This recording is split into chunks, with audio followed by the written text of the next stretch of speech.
Today I'm going to be playing Ring Fit Adventure for 100 days, but before that, let me give you a bit of context. In the beginning of the year, I realized after a doctor's visit, I was gaining weight at a rapid rate. I had recently changed my medication, which made me hungrier, so my detrimental lifestyle at the time was biting me in the ass. I was told to just start walking on the treadmill, maybe start eating what the rest of my family was eating instead of just pots of ramen and candy lying around, etc. Coincidentally though, I had a special little game I purchased 2 years back just sitting there after briefly picking it up when I first got it, and that's when it hit me. What if I tried using this game to get fit?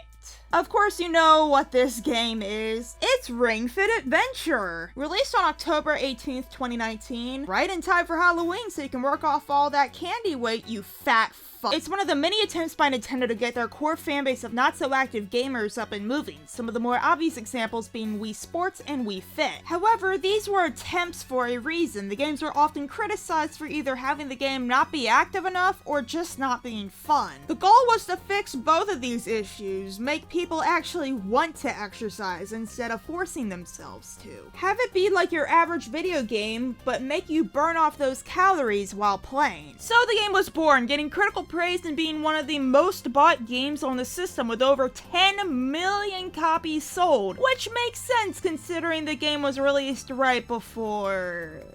well, you know. But despite its success and the fact that the game was getting sold on eBay for over triple its retail price according to Wikipedia, I haven't seen really anyone mention it as of late. Is there, like, Ring Fit Adventure Twitter or something I'm just missing out on? I mean, we still hear from Nintendo about it with free updates and such, but you'd think there'd be more buzz regarding it. So in today's video, I shall be playing the game for 100 days, as the title suggests. Not every day, mind you, as some days I was either too sore or too busy to play, but around every other day at least. Also, I know someone did a video like this before, however, that was based mostly on results and not the journey itself. No, I'm just going balls deep into it and hoping I fucking survive. I'll give my thoughts on it throughout me playing, explain the mechanics for those unaware about it, and talk about my progress body-wise as well as in-game. But before we get into that, please leave a like and subscribe if you haven't already. This video has taken over 3 months for the gameplay alone, not including the script and editing. I intend to upload much more high-quality content instead of just focusing on stream highlights, so yeah, I hope you all enjoy. Let's get on with the video.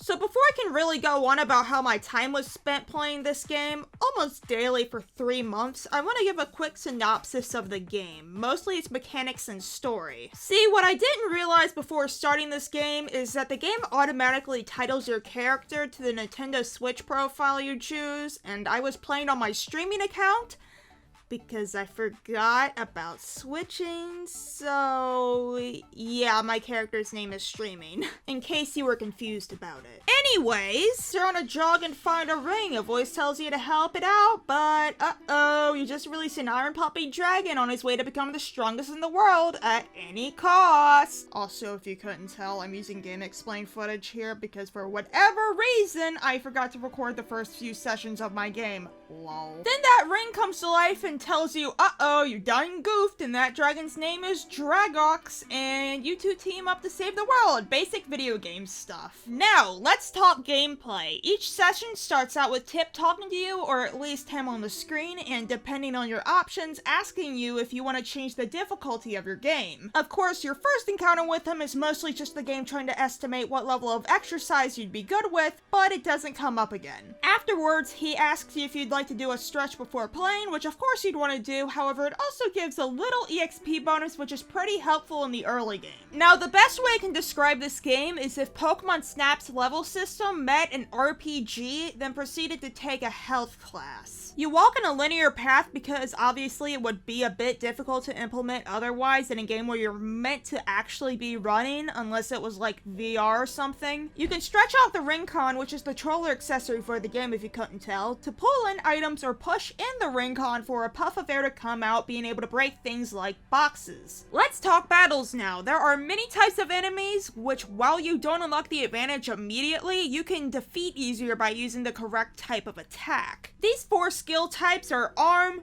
red, leg, blue, stomach, yellow, and yoga, green. Use the same color of skill on the enemies, and it's basically a super effective attack like in Pokemon. You can also use things such as smoothies to change all your attacks to a certain color, give you buffs, etc. You can also change your clothing for specific buffs. There's a skill tree that you can use these little gems on that you get for leveling up in order to get new moves, gain permanent buffs, etc. Finally, there are specific things you have to do to move around in the world, depending on level to level or even where you are in the game, as some mechanics you have to unlock by beating bosses. You can push in the ring con into your abs and twist side to side in order to move through rapid waters. You can repeatedly press the ring con into your abs to fly, etc. It's a nice way to get the player to do set workouts while also having the option to change skill types in battle, or else that lazy factor might come in. So I guess now is the time for me to talk about my journey with individual worlds, discussing the storyline, and occasionally going into more depth about aspects of the game that I like, and some that I don't. But if for whatever reason you didn't know we were getting into spoiler territory in this video, I recommend you hop out now because I will be milking this game for all that it's worth, leaving no scraps behind.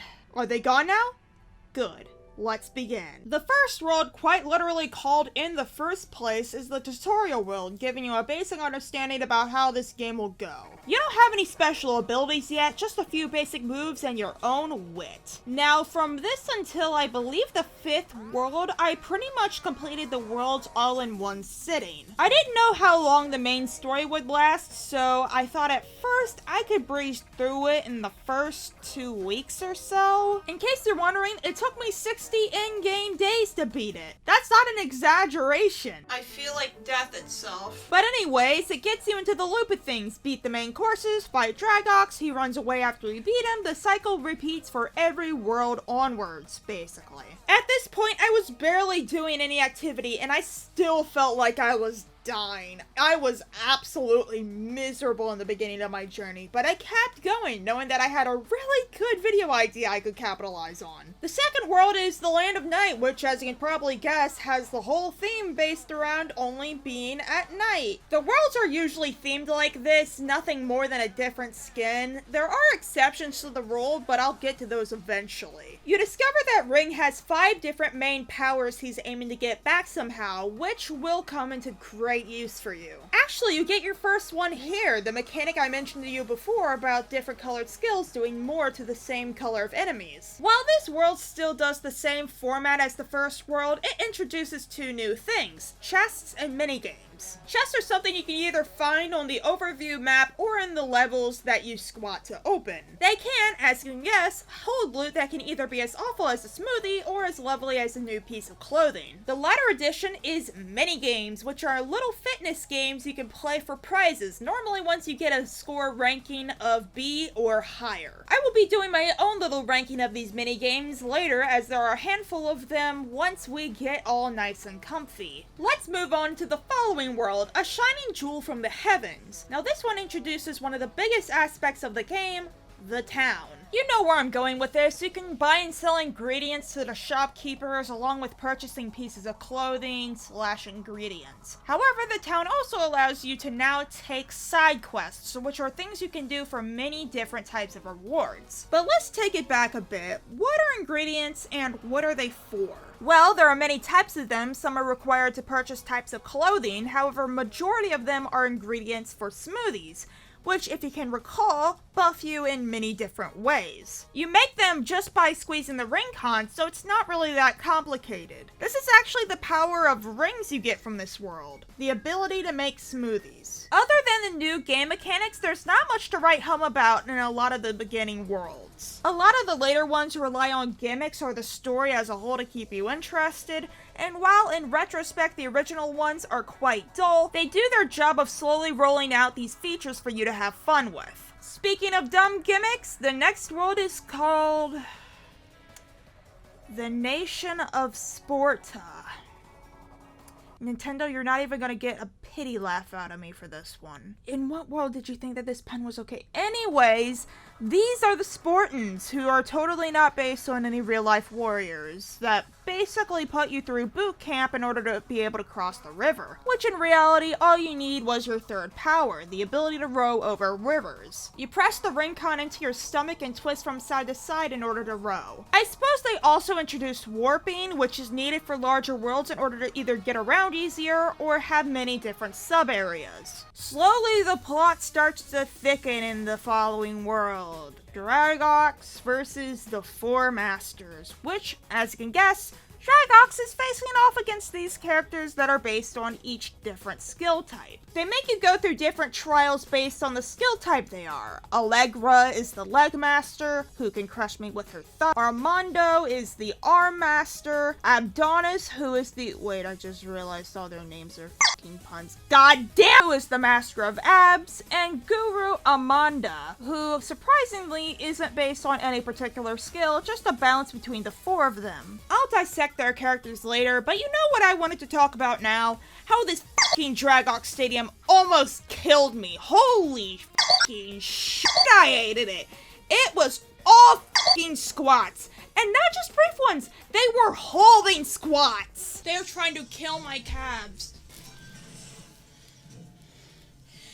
Fuck you! And they were fucking miserable.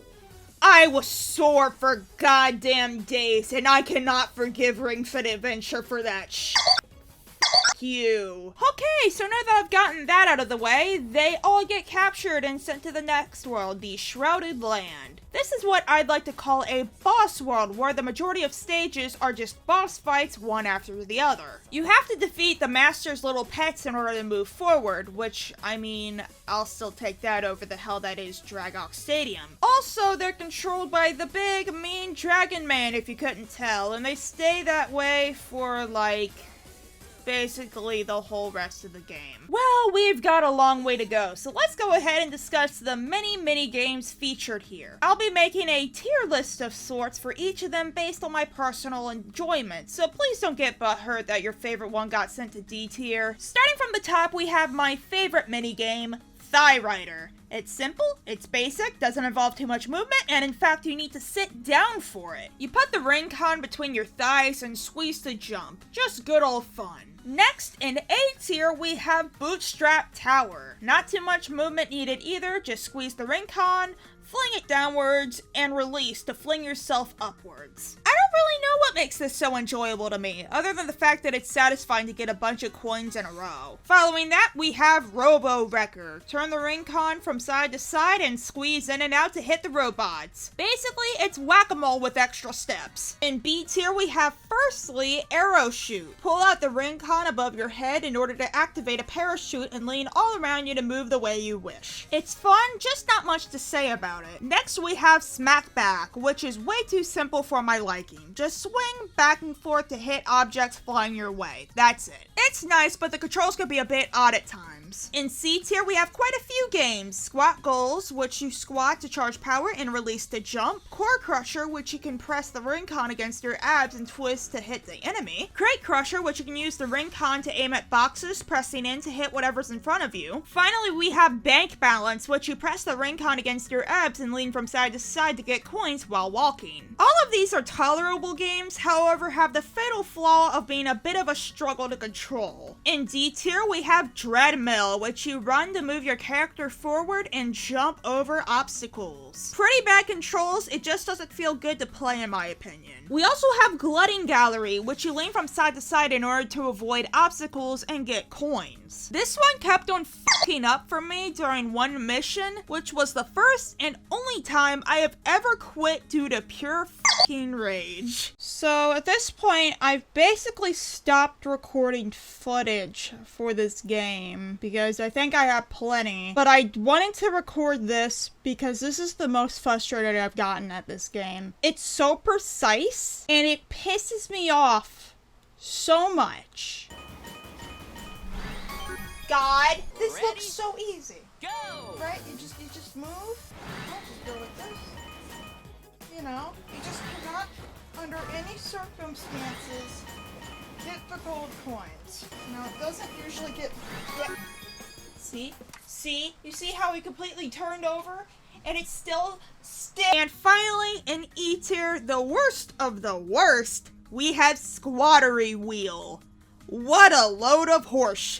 I don't even think the game is that hard, though it's difficult for me to see the designs and how they want them done. You hold the Rincon sideways in front of your waist and squeeze to press into the pot and squat to wherever you should aim. This is just plain old not fun, and it doesn't help that I just absolutely hate things like squats. So there are my ratings. If you disagree, let me know in the comments so I can get more engagement. Hooray for exploiting the algorithm! Back to discussing individual worlds, the next ones are the Forest Runner, Tears of Solar Plexia, and the Flex Dojo. I'm putting these three worlds together because they all have to do with the gurus. There are secondary characters associated with 2 of the 4 main gurus, so I think splitting these up like this is easier and much faster. Dashley is Allegra's main rival who she attempts to stop but fails, and the priestess you encounter in Solar Plexia is Adonis's mother. There isn't a gimmick in the first world, but in the second it just rains all the time, which is kinda lame. The Flex Dojo is Armando's home, which you also happen to get a nifty little jump boost in as one of Ring's powers, but other than that, there's nothing too special about that world. So yeah, not much to discuss here. In the next world, Grand Minion Gauntlet, it's a very interesting area. This is the only world where you don't need to complete a single actual level in order to get the Dragox, only complete all 6 of the overworld minigames. I wish they took this approach more often because at this point you're getting a bit too used to the levels being shown. Well, I guess you also have to defeat Guru Armanda, but that's acceptable. Now at this point I was just kind of wondering, how long is this game's story going to be? I like the character designs and the dynamic between Dragox and Ring is pretty great, especially after the main story's finished, but there's only so much you can do to keep the game going. Besides, we should be getting the final power soon, so we should be able to defeat Dragox for good, right? Honestly, the Valley of Wishes is just kinda lame. You have to become friends with 3 generic unlikable characters in order to grant yourself a wish. The wish being to, you know, stop the main villain. The only really interesting thing that comes up is the main boss isn't Dragox here, it's the Leg, Ab, and Arm Masters, which were your friends you made, apparently. Finally, in the world of Wings of Daedalus, what kind of name? Anyways, you finally get the final power you need. The power of flight. You press the Rincon against your abs multiple times in order to move your wings up and down, yada yada yada. Okay, we get it. They really want you to work on your abs. But this means the game's about over, right? There has to be 1 or maybe 2 worlds left. Wait, what? We're barely halfway done? How goddamn long is this video going to be? How much can I talk about dumb gimmick worlds and keep it entertaining? So this is the world I thought we were going to end this story on. El Dorado, I think that's how you pronounce it. It's another boss world, which I thought meant that we were going to find and beat Dragox for the last time. You have to randomly choose which level to go to and just hope to God it's the right one, otherwise you'll just be battling a random statue. Also, this is probably the only time I'll complain about this, but apparently you cannot get the dragon armor if you don't defeat a certain amount of the statues, which in of itself is fine, but the fact that they disappear if you happen to defeat Dragox first is fucking dumb. I didn't have that problem, but while I was searching on the wiki, I discovered that. Dumb gimmick. Well, since we're at the halfway point, I can discuss my criticisms with the game. Hooray! If you couldn't tell, there are way too many fucking worlds, like way too many worlds, especially when most of them are just complete filler. I thought the point of getting those powers back was so we could defeat Dragox, yet now we somehow can't?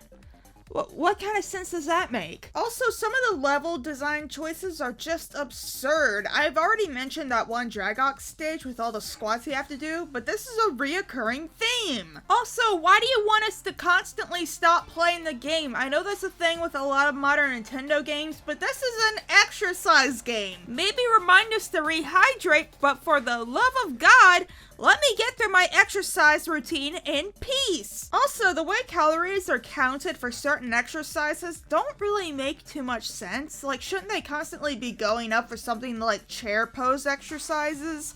Since, you know, you're squatting the whole time. Speaking of calories, why aren't they counted in the warm-up? Like, I get it wouldn't be too much, but it would make the numbers much more accurate. Also, why does the sesame smoothie look like the fucking cum chalice? I cannot get over how this looks. Well, I'm done with my ranting for now. Let's get back to the boring old game. Adonis fucking murders children because they called him old. What the actual Sorry. Turns into ghosts. No, you fucking murdered those poor kids because you were insecure. Oh my god! You do turn them back into kids, but oh Christ, what kind of fucking anyways? They added dark influence enemies in this world, which basically means stronger versions of the regular enemies you fight. Quiz 10 is dumb, and it's the only gimmick I actually remembered. What the hell? You have to answer questions by selecting the level that goes along with the answer, and again, it's fucking dumb. Other than that, the only other thing of note is that Dragox can be different colors too now. Woo! Following the trend of gurus doing horrible things, the Allegra just makes some girl depressed so she doesn't want to run. Wow. This is the next world, by the way. The steeliest buns. You're goddamn right they are. The boy who howled wolf is just a boy who cried wolf tale. Nothing special about it except for a few new enemies being added. Armando is attempting to kill people via hypothermia in the next world, the Iceman Flexif. Not even surprising anymore. Like, I'm sorry, I don't view, hey, go outside in the snowy weather with barely anything on as anything except a murder attempt. Getting rusty is another stupid world where you have to wear a certain outfit in order to progress through what felt like the entire world because you couldn't talk to the people in it without the outfit on. The only thing I can say that happens in the City of Open Eyes is that Dragox, and I wish I was shitting you, vores the four masters for their powers.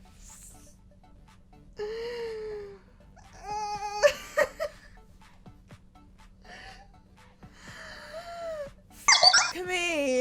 I'm not even looking that up because Jesus Christ, the amount of fetish art there probably is of that is uncomfortable to think of. Now another little update. I upped the difficulty of the game. It was just by a level, but it felt like a really large step. Also around this time, I started playing until I burned a minimum of 50 calories during each session. Nothing really happens in the Between Land, but it's made up for by the fact that you quite literally go to hell in the next world. Or, sorry, the land of Hades. No, it's hell. Being corrupted doesn't excuse your actions, I guess, considering the fact that all four masters are there. Finally, after 12 pages of script, we have reached the final world, the one you were given hints about throughout the last few worlds. Finalia. This word will whip you into shape, good fucking Christ. Up till this point, I had been occasionally skipping minigames and levels if I didn't think the rewards were good enough or if I had already grinded up a few levels above where I needed to be. But in this one, I played about all the levels, all because the level curve was off the fucking charts. Even all that training couldn't prepare me for the final level though. After fighting tooth and nail through boss level after boss level, you finally meet with the beast that is this fucking level. With this level alone, I burned over 80 calories. I was only burning 50 at this point. You're asking me, or you're not doing any of the work! My lungs were on fucking fire. This is what my hell looked like. See, a part of me wants to appreciate the fact that they've incorporated, like, all the things we've learned so far. This one level. But at the same time, I want to fucking murder this game. Before the boss fight was bad enough, but the boss fight was a nightmare in and of itself. So many health bars in a secondary form with yet again so many fucking health bars. How many layers does this motherfucker have? I kept going through though out of fear that I'd have to do all this yet again, and trust me, I never want to do that level again. After defeating it, I realized I would have to defeat it again. But the amount of relief I felt after 60 long, hard days, I defeated Ring Fit Adventure. Drop your hips. Oh my god! Holy shit! And none of this would have happened if we hadn't have exercised. I'm sweating like a fucking maniac. I feel like the first day I exercised. That's how bad it is. I don't think I played the next day out of pure soreness. Now you may be wondering, you beat the game after 60 days. What did you do after that?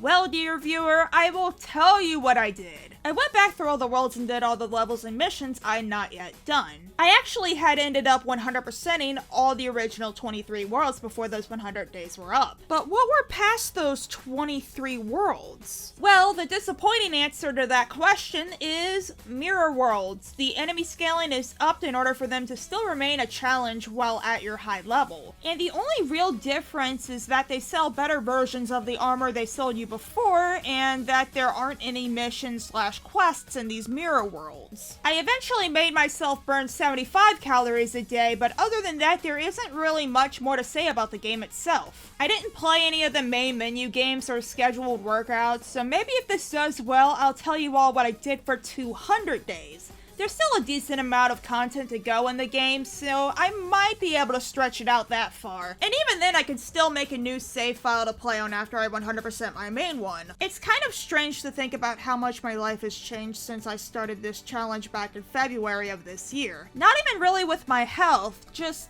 life in general. It wasn't really better for the most part, but what I can say is doing this hasn't really made me lose any weight. I still float around the 160-pound mark even with my eating habits changing, but it's made me more confident in my abilities. I actually gained a little bit of muscle, if you can believe it, at least more than what I once had, which isn't really saying much because I'm still a twink. Personally, I'd really recommend picking up the game. Even with its flaws, it's helped me get back on track and made me more health conscious. I still will play it even after these days are over because, I mean, how else am I gonna have at least a little bit of enjoyment while exercising? I guess Nintendo's little objective was met, at least for me. I have been so fucking miserable today. You have no idea, but oh my god. Just for context, this was recorded on June the 25th. Oh, it feels good. Oh, it feels good. Anyways, if you made it this far, congrats, because I can already tell just how long this video is gonna be from script size alone. If you found this video entertaining, maybe consider subscribing. I want to make more big videos like this in the future, even if it isn't with Ring Fit Adventure. I specifically have a Minecraft one coming out sometime soon, so be sure to be on the lookout for that. Alrighty, with all that being said, see ya!